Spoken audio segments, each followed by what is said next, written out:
consegues nada se o meu Pai não permitir. Busca primeiro o meu reino, busca primeiro a minha justiça.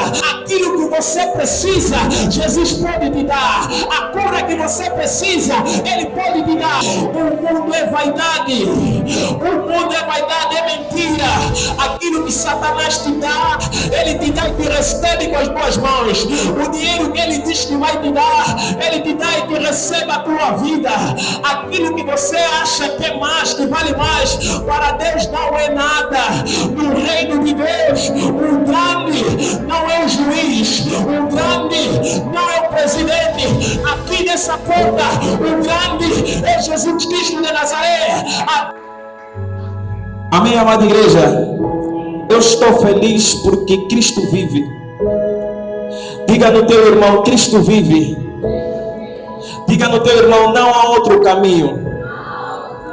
Jesus é o caminho, a verdade e a vida. O resto é vaidade. O resto é mentira. Em nome de Jesus, glorifica para esse Deus, em nome de Jesus. Vamos meditar na palavra do Senhor. Eu estou feliz porque eu vejo uma igreja bonita. Eu estou feliz porque vejo uma igreja adornada. Eu estou feliz porque vejo um povo reunido para ouvir uma palavra. Eu estou feliz porque eu vejo crianças, vejo adolescentes, vejo pais, vejo mães, vejo avós, vejo gerações aqui reunidos. Eu estou feliz porque, por intermédio do jejum, por intermédio de homens, adolescentes, crianças, mancebos, orando, jejuando, Deus moveu a sua mão. Eu quero que você glorifique mais uma vez o nome de Jesus. Dizer, amada igreja, ao povo de Deus que a juventude se reuniu durante 3 dias e nós estivemos aqui num seminário que tem como tema o reino de Deus e o reino das trevas.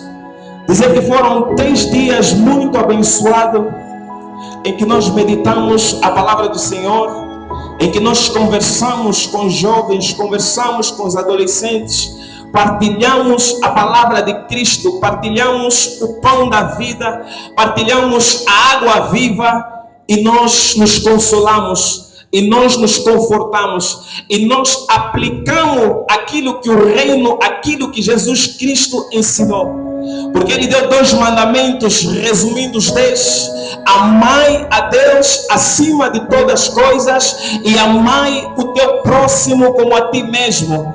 Amar o teu próximo como a ti mesmo é falar uma palavra de amor, é dar um conselho, é dar um abraço no momento em que ele está caído, é esticar a mão quando ele está fraco, é puxar o braço dele quando ele está dorido. E dizer que foi um programa em que os jovens, eles se reencontraram. Não éramos muitos não vieram, mas nós oramos para que a mesma graça que alcançou aqueles que estavam aqui, alcançassem os que estavam ausentes. E dizer que no sábado nós oramos, nós saímos pelas ruas e fomos levar a palavra do reino. Batemos porta de casas, batemos porta de famílias e levamos a palavra do reino, o evangelho do reino. E hoje eu trago aqui o nosso tema, o nosso pano do fundo, como o reino de Deus e o reino das trevas. Mas eu quero que você repita comigo: o reino de Deus e o reino das trevas. Glorifica mais uma vez o nosso Deus. Dizer, amada igreja, que a palavra de Deus é para ser mergulhada. A palavra de Deus é para ser participativa. Nós como igreja, nós como corpo, devemos mergulhar. Devemos entender e dizer que o reino de Deus e o reino das trevas, resumindo esse tema, estamos a falar de uma batalha espiritual. Diga batalha espiritual. Diga batalha espiritual. Dizer, amada igreja, que essa é uma batalha que perdura desde a eternidade. E muitos servos aqui têm dito que, Pai, essa batalha não é nossa. Realmente é uma batalha que não é nossa. É uma batalha que antes de Deus criar a humanidade estava na eternidade. Porque a Bíblia diz que o reino de Deus governa desde a eternidade e a eternidade. O irmão pode depois meditar Ezequiel 28 e depois meditar Isaías 14. Eu não vou abrir agora porque temos poucos temas, mas vai prestando atenção na palavra. Dizer que o reino de Deus é o reino que tem governo sobre o espírito e sobre o físico. E como eu disse no início, esta é uma batalha espiritual que perdura desde a eternidade, antes da nossa existência. Dizer que o reino das trevas, ele teve existência quando Lúcifer, a igreja precisa perceber onde começou, como começou e por que começou. Lúcifer, que hoje em dia é conhecido como o diabo, o Satanás, a serpente do jardim que corrompeu Eva, era um anjo de luz. Diga, anjo de luz. Era um querubim ungido. Dizer, amada igreja, que anjos querubins são os anjos responsáveis pela adoração no trono celestial. E Lúcifer era o anjo perfeito. Se a igreja lê Ezequiel 28, entenderá o que a Bíblia descreve. A Bíblia diz que o profeta Ezequiel recebeu uma visão da parte de Deus, e Deus deu a descrição do Lúcifer, descrevendo como o querubim ungido, o perfeito, aquele que os seus passos transbordavam notas de som, aquele que o seu corpo era dotado de pedras preciosas, aquele que era o mais belo entre os seres celestiais, aquele que carregava a adoração, o louvor do trono de Deus diante do trono celestial. Mas a Bíblia também diz que por conta da vaidade, por conta da soberba, por conta do orgulho, a amada igreja vai pegando os requisitos que fizeram Lúcifer pecar.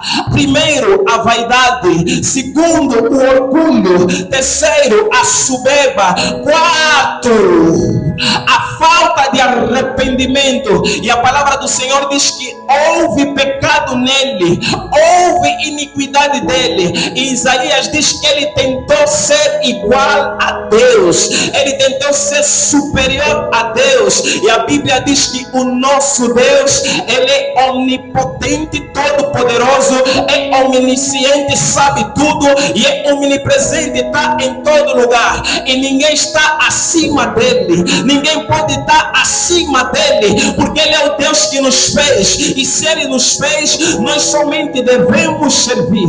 E a Bíblia em Apocalipse nos conta que houve batalha lá nos céus. E Apocalipse 12, uma passagem que o pastor Gideão gosta muito, diz que Deus chamou por Miguel e disse: Miguel.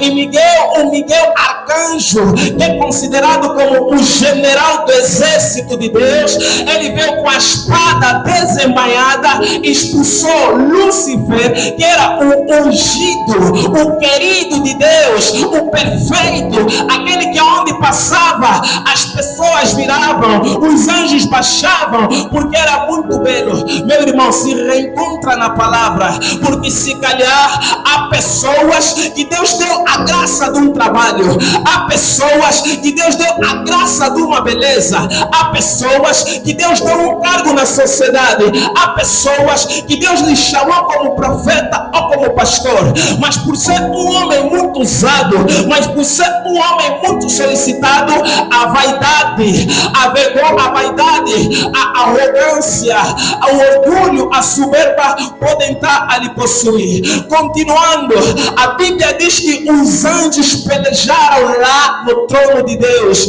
Era em anjos, arcanjos e Lúcifer, o diabo, Satanás e os seus agentes. E a Bíblia diz que ele foi precipitado para a terra.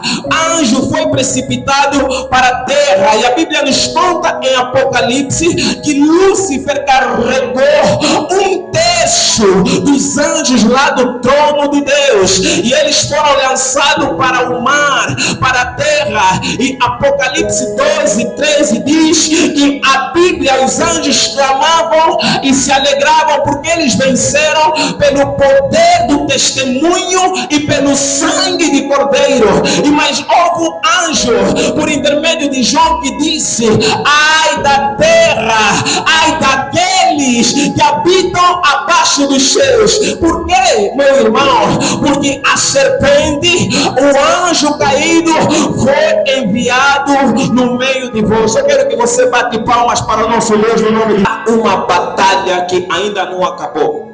E Apocalipse diz que Satanás, sabendo que lhe falta pouco tempo, se levantou para poder atacar o povo de Deus. E eu trago aqui o nosso tema: o reino de Deus versus o reino das trevas. É uma batalha espiritual. E o nosso tema tem como pano de fundo o mundo. O que é o mundo?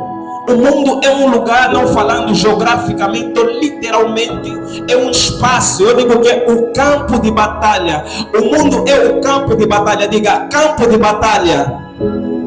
Aonde o reino de Deus e o reino das trevas continuam a sua batalha. E agora vai a questão: quem são os do reino de Deus? O reino de Deus, ele é constituído primeiramente pela Santíssima Trindade. Quando falo da Santíssima Trindade, falo de Deus Pai, Deus Filho e Deus Espírito Santo. E o reino de Deus ainda assim permite que haja cidadãos, haja homens, haja humanos também para poder fazer parte desse reino. E quem são esses cidadãos? E quem são esses homens? Aqueles homens que aceitam Jesus Cristo como seu único e suficiente Salvador. Aqueles que levantam a sua mão e quando Jesus Cristo chama e dizem: eis-me aqui, eu vou para Cristo. Porque Cristo, a Bíblia nos diz que ele é considerado como o Rei dos Reis, aquele que reina sobre o reino de Deus. Cristo reflete a imagem invisível do Deus visível. E quem são aqueles que fazem parte do reino das trevas? A Bíblia em Efésios 6:10-12 diz que a nossa luta, presta bem atenção, amado, a nossa luta não é contra a carne e nem contra o sangue. A tua luta não é contra a tua mãe, a tua luta é contra o espírito que domina a tua mãe. E qual é esse espírito, meu irmão? A Bíblia diz que o trono, o reino das trevas, ele é governado por Satanás, o príncipe das trevas. E também tem os seus agentes. Quem são os seus agentes? Há escalões, há hierarquias, tem os principados e tem as potestades, tem os hostes espirituais, que é o exército de Satanás. O exército de Satanás é composto por mágicos, bruxos, falsos profetas, feiticeiros, quimbandeiros, curandeiros, homens que podem ser até nós que estamos aqui, que não obedecemos a palavra do Senhor. Nós também podemos cooperar para o reino das trevas. Os nossos filhos também podem ser cooperadores ou colaboradores do reino das trevas. Agora, amada igreja, eu pergunto: o que é o reino? Será que o reino tem uma aparência física? Será que o reino tem uma aparência apalpável? Não. A Bíblia nos diz no livro de Lucas 17:20, 21-25, que Jesus Cristo, no meio da sinagoga, diante de sacerdotes, diante de doutores da lei, é questionado: quando esse reino que tu tanto falas vai se revelar? Quando é que ele vai descer na terra? Quando é que o exército que tu falas vai vir para nos governar? E Jesus Cristo declara: o reino de Deus não é como aparência física. O reino de Deus não se pega. O reino de Deus está no meio de vós. Reino, a Bíblia nos diz que por intermédio de Jesus, que reino é a palavra pregada, reino é um conjunto de requisitos, mas eu vou buscar um pouquinho o latim, a origem da palavra reino. O que é o reino? O que significa reino? Reino é uma palavra de origem do latim, que significa regno, que é um conjunto de pessoas que habitam no espaço. Dizendo, amada igreja, que nós como pessoas é que representamos o reino. Um país sem pessoa é um espaço vazio. Então o governo de Satanás, os principados, as potestades, juntamente com os filhos de Deus, juntamente com Deus, estão em batalha. Agora eu me pergunto, meu irmão, em que lado você está? Pergunta no teu irmão, em que lado você está? Em que caminho você está? Estás no reino de Deus? Ou no reino das trevas? Estás do lado da luz? Ou do lado das trevas? Agora eu te convido a glorificar o nome de Jesus e vamos abrir a Bíblia. Vamos abrir a nossa Bíblia no livro de Mateus 6, 24. Mas não esqueça dessa pergunta: em que lado você está? Em que lado dessa batalha você está? Não tem como nós ficar do lado de Deus e de Satanás. Não tem como nós ficar neutro. Neutro é o morno. Não tem como nós ficar, estamos em Deus, deixamos e depois vamos a Satanás. Hoje, por intermédio desta palavra, o Espírito Santo quer que você saia daqui decidindo de que lado você quer ficar. Mateus 6, 24, diz assim a palavra do Senhor. Já falamos da definição, já falamos da constituição. O terceiro ponto, nós vamos falar do modo operante de cada reino. Diz assim a palavra do Senhor: ninguém pode servir a dois senhores. A minha Bíblia tem como subtema: Deus não divide a sua glória com ninguém. Segue.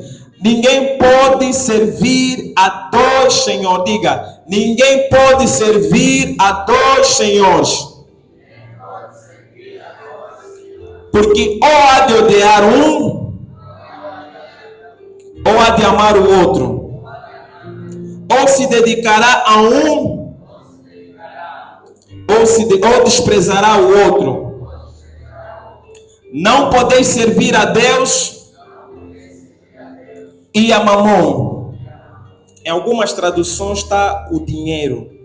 Então nós aqui lemos, e eu volto a fazer a pergunta: em que lado, pergunta novamente no teu irmão, em que lado você está?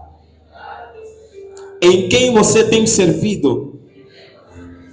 Em quem você tem trabalhado? A quem você tem se dedicado? A quem você tem dado a tua vida? A quem você tem amado? Aqui vem a questão, é uma questão de reflexão. Jesus Cristo fez uma questão aos seus discípulos. Por quê? Porque os seus discípulos ainda eram movidos pelos desejos do mundo. Os seus discípulos ainda eram movidos por algumas coisas que ocorriam no mundo. E eu vou fazer uma definição do mundo. O mundo é um lugar, é um espaço aonde grande é o que tem posses. O mundo é um lugar aonde o bom é o que faz o mal. O mundo é um lugar aonde a arrogância, aonde o poder é que prevalece. O mundo é um lugar aonde o homem quer ser melhor do que o seu próximo. O mundo é um lugar aonde a vaidade é que segue e é que alimenta o coração do homem. O mundo é um lugar aonde homens acham que tendo poder ibérico estão acima dos outros. O mundo é um lugar aonde tu, para poder ser respeitado, tens que estudar. O mundo é um lugar que quando você não tem nada, você é desconsiderado. O mundo é um lugar aonde o desejo da carne é que prevalece. O mundo é um lugar aonde você deve estar inclinado para a festa, inclinado para a feitiçaria, inclinado para a mentira. O mundo é um lugar aonde a fama é o que deseja. O mundo é um lugar onde o dinheiro governa a vida dos homens. O mundo é um lugar onde servos abandonam a fé por causa da falta de comida. O mundo é um lugar onde, se tu não tens o que fazer, não tens com o que viver, tu tiras a tua vida. O mundo é um lugar onde a preocupação do homem está focada nas coisas terrenas, está focada naquilo que tu tens para aparecer. No casamento, não estou a dizer que não podes casar. No carro, não estou a dizer que não podes ter um carro. No filho, não estou a dizer que não podes ter um filho. Mas a palavra do Senhor aqui em Mateus 6:25, ela diz, eu vou ler e vou acompanhar. Por isso vos digo, não andeis cuidadosos quanto à vossa vida, pelo que haveis de comer, nem quanto o vosso corpo, pelo que haveis de vestir. Não é a vida mais do que o mantimento, e o corpo mais do que o vestido? Olhai para as aves dos céus, que nem semeiam, nem cegam, nem ajuntam em celeiros, mas o vosso Pai Celestial as alimenta. Tendes vós muito mais valor do que elas? Versículo 27. E qual de vós poderá, com todos os seus cuidados, acrescentar um covado à sua estrutura? Cristo aqui está a dizer, tu não podes nada se o meu Pai não permitir. Tu não consegues nada se o meu Pai não permitir. Tu podes até ter tudo, ter uma casa, ter um carro, ter a tua conta bancária cheia. Tu podes falar muitas línguas, mas se você não tiver Deus, tu não és nada. Versículo 28 diz, e quanto tens ao vestido? Nós vemos muitos jovens, adolescentes, desobedecendo o pai, porque não tem um tênis de marca, desobedecendo a mãe, porque não tem um bom vestido, desobedecendo a mãe, porque não tem dinheiro. Nós vemos mulheres deixando o marido porque não tem um trabalho, humilhando o marido porque não tem um trabalho, ainda não trabalhou. Nós vemos pais humilhando a mulher que tanto orou por ela, que começou com ele quando ele não tinha nada, mas hoje, porque o Senhor doutor abandonou a mulher. Vamos continuar a palavra. Versículo 29 diz, eu vos digo que nem mesmo Salomão, que foi um rei em toda a sua glória, se vestiu como qualquer um deles. Pois se Deus assim veste a erva do campo, que hoje existe, amanhã é lançada no forno, não vestirá muito mais homens de pouca fé. Versículo 31, Jesus Cristo diz, não andeis, pois, inquietos, dizendo o que comeremos, ou o que beberemos, ou com o que nós vestiremos, porque quando vem essas questões, amada igreja, o poder das trevas vai colocar o desejo na tua barriga, o adolescente ou jovem, para roubar. Quando você se pergunta, eu não tenho o que vestir, o poder das trevas, isso quando tu não tens Deus, isso quando tu não buscas Deus. Mulher bonita, tu queres dinheiro, mas tu te achas muito bela, mas não tens Deus, não tens o reino dentro de ti governando. Tu vais olhar para ti, a minha casa falta isso, vais para a prostituição. Por quê? Porque há um poder das trevas, há uma potestade, há um principado. Tu não vais revestido de armadura. O reino de Deus tu não tens buscado primeiro e tem governado. Versículo 32 diz, porque todas estas coisas, de certo vosso Pai, os gentios procuram. Bem sabes o que necessitas de todas estas coisas. E no versículo 33 diz, mas buscai primeiro o reino de Deus e a sua justiça, e todas estas coisas vos serão acrescentadas. Cristo colocou aqui uma condição sine qua non.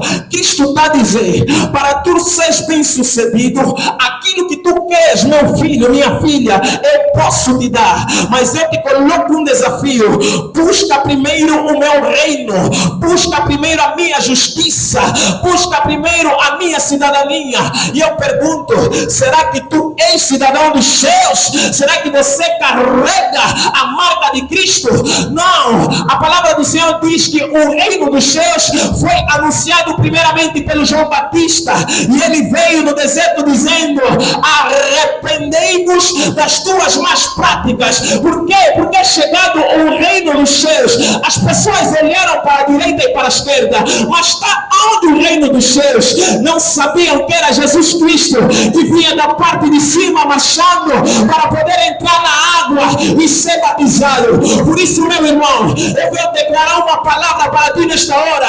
Aquilo que você precisa, Jesus pode te dar. A cura que você precisa, Ele pode te dar. Porque o reino de Deus é cura, o reino de Deus é libertação, o reino de Deus é a palavra, é milagre, o reino de Deus é dons espirituais. E Pedro vem dizendo que Deus escolheu esse povo, Deus escolheu a mim, Deus escolheu a ti, Deus escolheu teu filho, aquele teu filho que não te obedece, aquela tua filha que não te obedece. Deus escolheu todos nós, e Pedro diz para fazer parte do seu sacerdócio real, e colocou marcas, veste de profetas, veste de ministro, colocou a massa de príncipe para poder governar de geração em geração. Aleluia, alabaseca palavras. A palavra do Senhor declara que o poder das trevas não está acima do poder de Deus. João Batista disse que nesse tempo os reinos das trevas são prudentes. Saiba que Satanás tem os seus principados. Saiba que Satanás tem a sua hierarquia. Há famílias aqui que têm sofrido problemas por causa de um altar familiar, por causa de uma maldição hereditária. Por quê? Como é que essa maldição hereditária foi adquirida? Meu irmão, eu vou te resumir. 100% do problema das famílias, seja do mundo da terra, sofrem por uma patologia, por uma maldição, por causa da vontade de ter dinheiro. Ancestrais nossos venderam toda a prosperidade da família porque queriam ser ricos, e Satanás deu a riqueza, mas roubou a tua prosperidade. Ancestrais nossos, pode ser até teu pai, pode até ser o teu avô, mas não olha para ele como inimigo, olha no espírito, porque Efésios 6 diz que a nossa luta, eu repito, não é contra a carne, não é contra sangue. A nossa igreja não foi ungida para destruir famílias, mas foi ungida para quebrar a maldição da família, a maldição hereditária.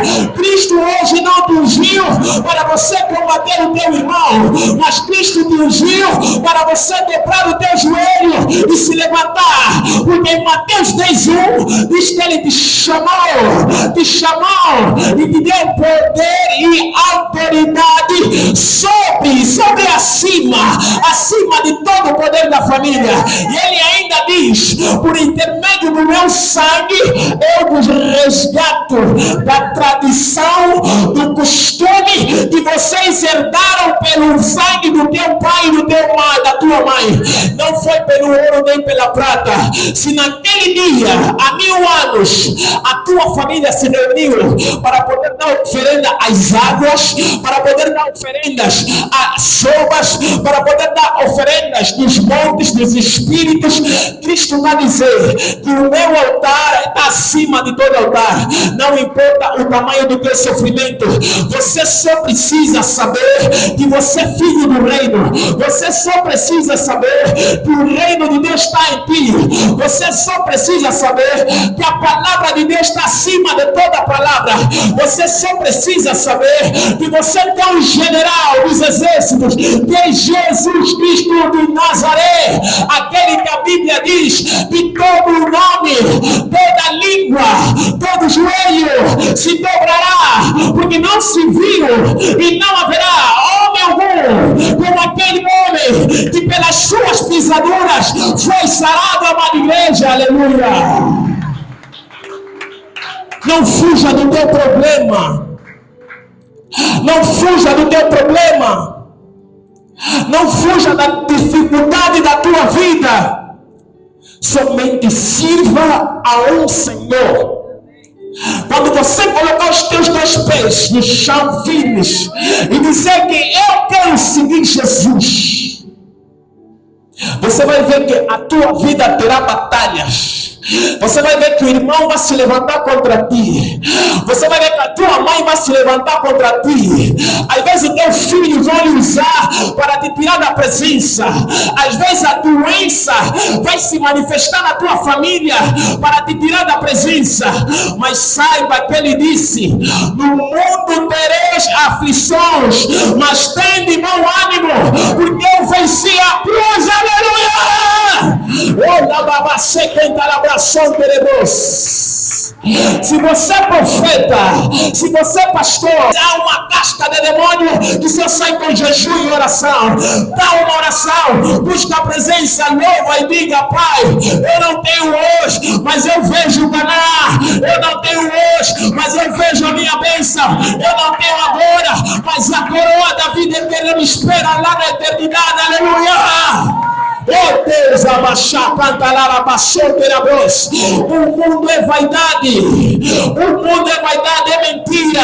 Aquilo que Satanás te dá, ele te dá e te recebe com as boas mãos. O dinheiro que ele diz que vai te dar, ele te dá e te recebe a tua vida. Aquilo que você acha que é mais, que vale mais, para Deus não é nada. No reino de Deus, o grande não é o juiz, o grande não é o presidente. Aqui nessa porta, o grande é Jesus Cristo de Nazaré. Até Naamã lhe tirar as patentes, até Naamã dobrou o joelho diante do profeta do Senhor. Não importa se não estudaste, não importa se não tiveste uma formação acadêmica, saiba somente que Jesus Cristo tira pescadores da beira e traz a libertar dele para lhe fazer resgatador de homens. Saiba que se tu não tens uma formação, não tens um marido, Deus te tira a vergonha e te dá a dupla honra, porque ele diz na sua palavra: a glória da segunda casa é maior do que a primeira. Aleluia! Bate palma para ele. Eis que eu coloco uma porta aberta diante de ti. Ele diz, apóstola Flomena: essa igreja pequena é como a igreja de Filadélfia.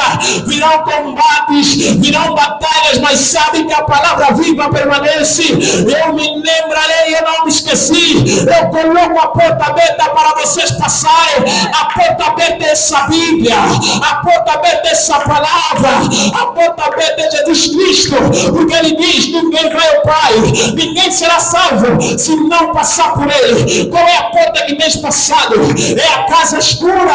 Qual é a porta que tens passado? É namorar com o marido da outra. Qual é a porta que tens procurado?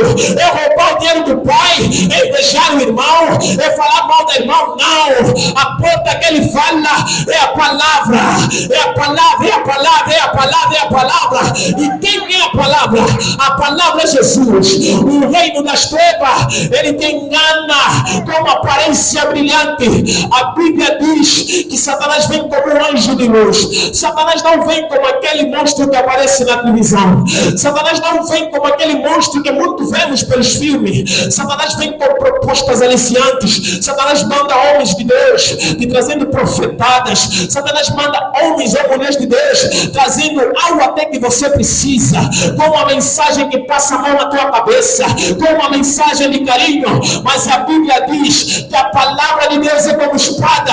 Se você estiver no lado dele, você recebe como bênção. Se você tiver a resistir, aquilo te corta. Se você tiver a resistir, você ou larga ou morre, porque ele deu poder nos seus servos para abençoar e para amaldiçoar. E ele também diz: ai daqueles que tocarem nos meus ungidos ou na menina dos meus olhos, ai daqueles que tocarem nos meus profetas, eles se verão contra mim. Por isso, meu irmão, levanta, sacode o corpo. O que é que te impede de fazer a obra? É a vergonha de falar, é a vergonha de aconselhar, é porque no teu local de serviço vão debochar de ti, vão se rir de ti, porque você fala de uma palavra. Saiba que você, eu, os nossos filhos, as nossas filhas, nós somos flecha na mão do valente. Nós fomos enviados como ovelha no meio de lobo. Curam pessoas, libertem pessoas, falem da palavra, dão ao amor do próximo, porque ele diz: de graça recebeste e de graça dai ao teu próximo. Aleluia! Oh, glória! Um feitiço, nenhum homem pode dizer não. Não importa o tamanho do bandeiro onde colocar o teu nome, não importa o tamanho do pacto onde colocar o teu nome, não importa quanto eles são para amarrar a tua vida, não importa o dia, o ano onde fizeram o trabalho, não importa o tamanho do implante que colocaram dentro de ti. Saiba que ele diz: tudo que está escondido deverá chegar o tempo que será revelado, porque ele diz em Daniel 2:22: tudo que está escondido é revelado, e tudo que é revelado é para nossa libertação e libertação dos nossos filhos. Aleluia! Aonde está o teu problema? Aonde está a causa impossível? O que está na tua vida que não dá certo?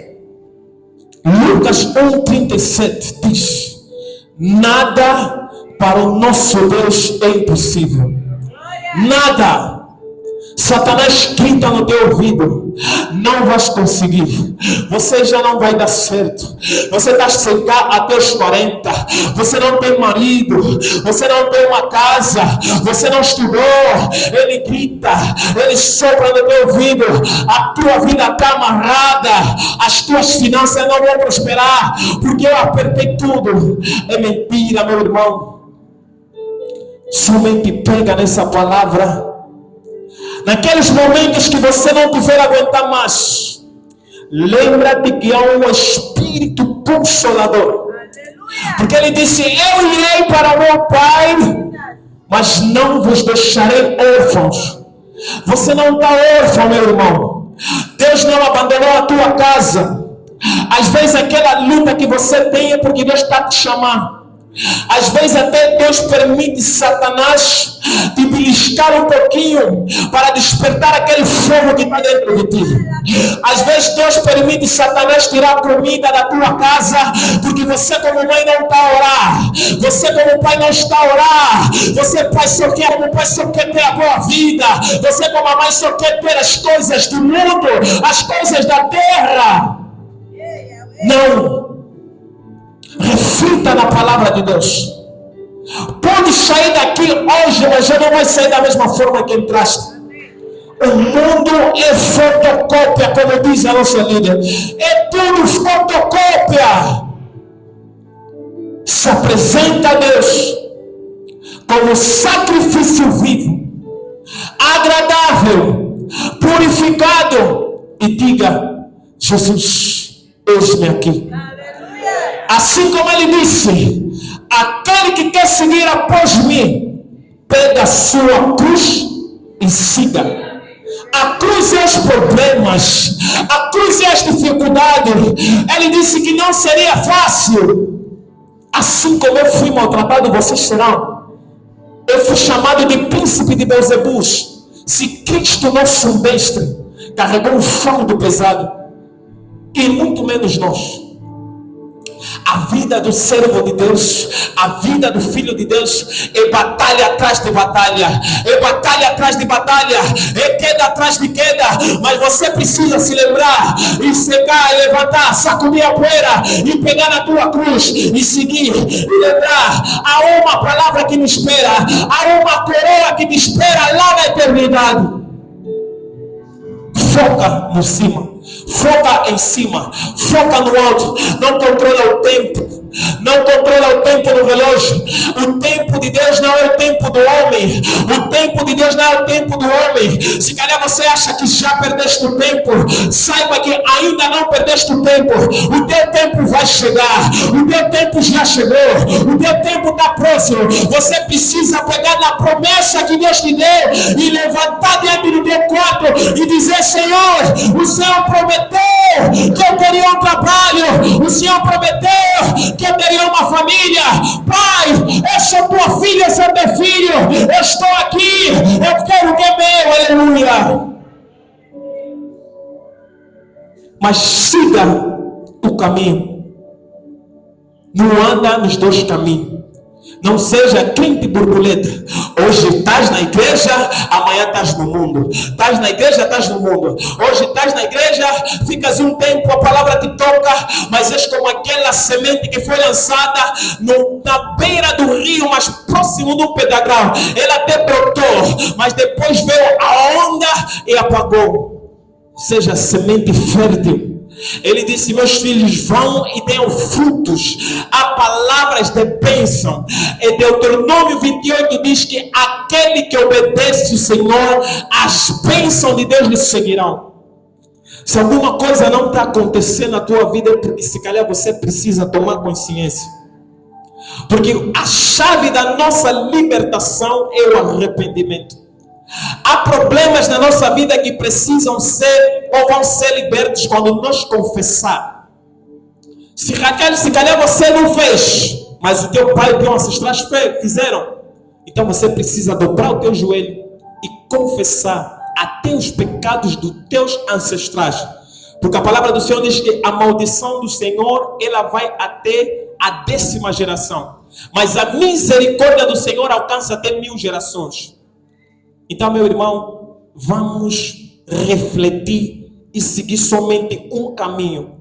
Enquanto nós estiver em dois caminhos, o reino das trevas continuará a governar a nossa vida. Nós estamos como ovelha no meio de lobos. Nós estamos no meio de uma grande batalha que vem desde a eternidade. Satanás quer destruir a tua casa. Satanás quer envergonhar a tua casa, homem, mulher de Deus. E nós que temos a graça, o brilho de Deus, Ele tem mais prazer em envergonhar a nossa casa, em dizer na rua: olha, então a pastora ou o pastor, o filho dele é um drogado, o filho dele é um gatuno, a filha dele é uma prostituta. O Satanás tem vontade de ver o seu filho morrer. Ele tem vontade de matar, de roubar a tua graça. Então, amada igreja, vamos nos levantar. Vamos sacudir a poeira e vamos somente seguir o reino de Deus. Assim como João Batista chamou o povo ao arrependimento, dizendo: arrependei-vos porque é chegado o reino de Deus. E Jesus Cristo, quando começou o seu ministério diante da praia de Galileia, encontrou os pescadores. Ele também disse a Pedro, a João, a Tiago, disse-lhes: arrependei-vos porque é chegado o reino de Deus. E eles seguiram ele. Ele disse: eu vos farei pescador de homens. Deus pode mudar a tua vida. Deus quer mudar a tua vida. Mas Ele precisa que você abra o teu coração. Ele precisa que você lhe aceita. Deus não é inconveniente. Deus, Ele não obriga ninguém. Deus não te obriga a lhe servir. Deus não te obriga a lhe buscar. Deus não vai entrar na tua casa se você não abrir a porta. Deus não vai agir na tua vida se você não decidir seguir. O mundo espiritual é um mundo de troca. O mundo espiritual, para você ter, você tem que dar. Porque Satanás, os filhos das trevas dão. Eles vendem os filhos. Eles vendem a progenitura, vendem o ventre para poder ser rico, para poder ter alguma coisa. O que tu tens dado para Deus? Você só pede.